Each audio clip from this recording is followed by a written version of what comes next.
بسم اللہ الرحمن الرحیم۔ بے شک تمام تعریفیں اللہ کے لیے ہیں۔ سامعین کرام السلام علیکم۔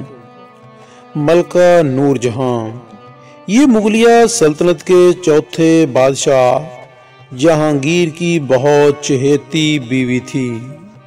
نور جہاں کے آباء و اجداد کا تعلق ایران سے تھا اور اس کا اصل نام مہر النساء تھا۔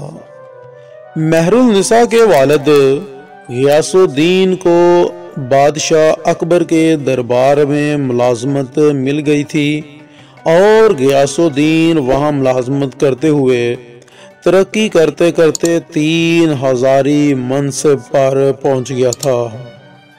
اکبر نے خوش ہو کر اسے کابل کا دیوان مقرر کر دیا تھا۔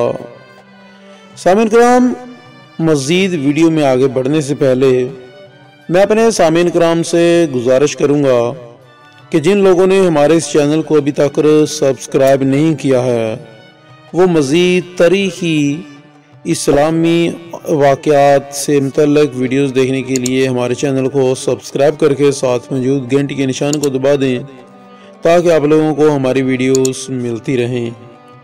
سامعین کرام، یہ جو نور جہاں کا والد تھا غیاث الدین، اسے اکبر نے خوش ہو کر کابل کا دیوان مقرر کر دیا تھا اور یہیں پر کابل میں قیام کے دوران مہر النساء کی عمر اس وقت 17 سال ہو گئی اور اس کے والد نے اس کی شادی مغلیہ فوج کے ایک نوجوان شیر افغان سے کر دی۔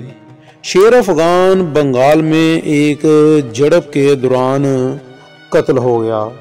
سامعین کرام، اس کے متعلق تاریخ میں متضاد تحریریں درج ہیں۔ یہاں پر کچھ اس طرح سے بھی درج ہے تاریخ میں کہ 1994 میں مہر النساء کی شادی شیر افغان سے ہوئی اور مہر النساء اپنے شوہر کے ساتھ مشرقی ہند کے صوبے بنگال میں منتقل ہو گئی۔ اور تاریخ میں بعض کتب میں یہاں پر درج ہے کہ جہانگیر کو نور جہاں پسند آ گئی تھی اور اس نے نور جہاں کے شوہر کو ایک جنگ میں بھیج کر اپنے کرندوں کے ہاتھوں سے مروا دیا تھا۔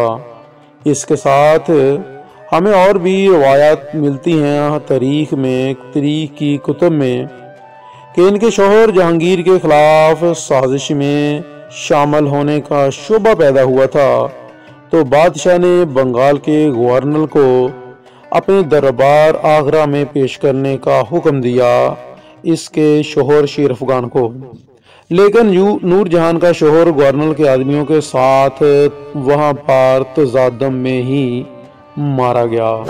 بہرحال اس کے بعد شیر افغان کی بیوی یعنی کہ مہر النساء، جس کا نام ملکہ نور جہاں ہے، اور وہ اس کی بیٹی اور اس کی ماں کو اکبر کی صحبت میں دے دیا گیا اور وہ شاہی ادب اور تہذیب سے اچھی طرح سے واقف تھی۔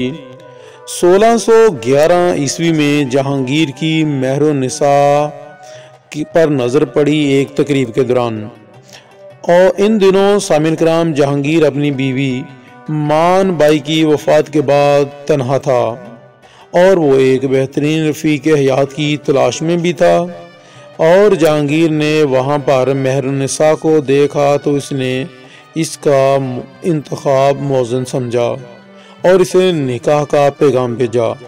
مہر النساء نے اسے قبول کر لیا اور اس طرح جہانگیر اور مہر النساء کی شادی ہو گئی۔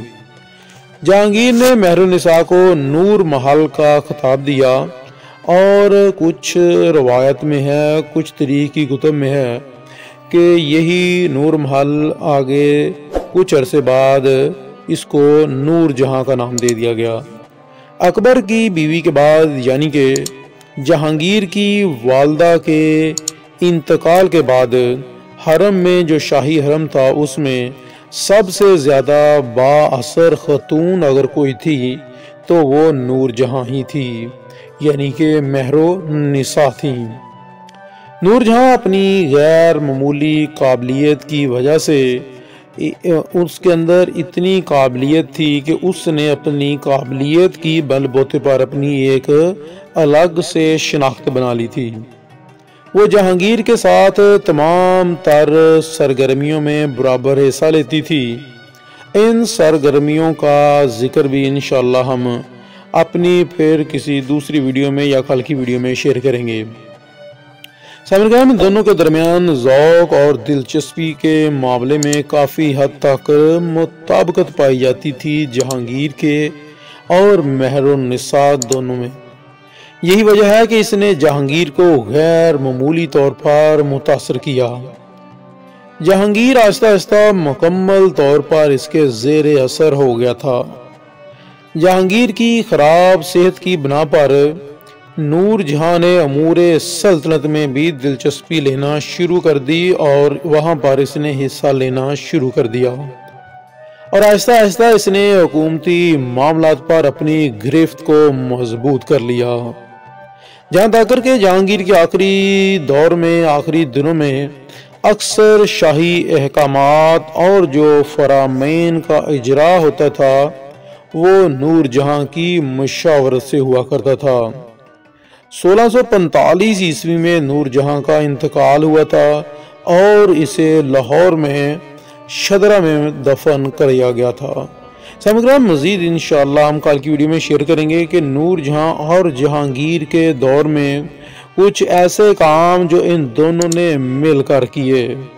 تو کل کی ویڈیو تک کے لیے اجازت چاہتا ہوں، دعاؤں میں یاد رکھیے گا۔ اللہ نگہبان۔